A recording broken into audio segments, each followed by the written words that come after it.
Republican or Democrat, showing up to vote has an impact, but for those we vote into Congress, we wanted to see how often they have, or sometimes have not, shown up to vote since the beginning of the year. Or not voting if they're not doing their jobs. That's something that that voters should take into consideration when election day comes around. IT reporter Tolly Taylor joins us now live. And Tolly, you talked to someone at the watchdog organization Common Cause about why this matters so much.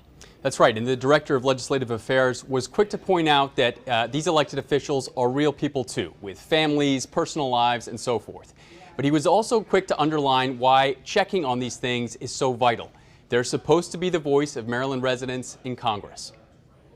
Members of Congress are humans as well. You know, they have health issues. You know, they get sick sometimes. Aaron Scherb is the director of legislative affairs at Common Cause, a national nonpartisan organization that fights to amplify the voices of everyday Americans in government. Why should Maryland residents care if their elected officials show up and vote? Ultimately, you know, it's taxpayers who are paying the salaries of their elected representatives. The I-Team looked at the total number of votes Maryland's congressional delegation could participate in between the beginning of January and the end of May. For Maryland's U.S. senators, it was 129, with Senator Chris Van Hollen missing 2 votes and Senator Ben Cardin missing 4.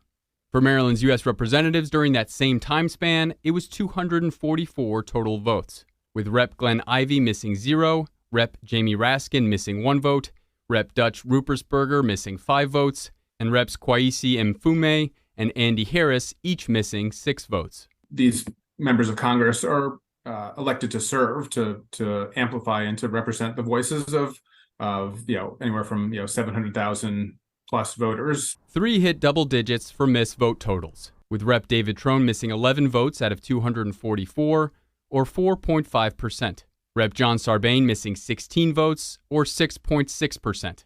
And Rep. Steny Hoyer missing 40 votes, or 16% of votes. In statements, Representative Trone told the I-Team he's proud of his 98% lifetime voting record and his long history of fighting for issues important to Marylanders.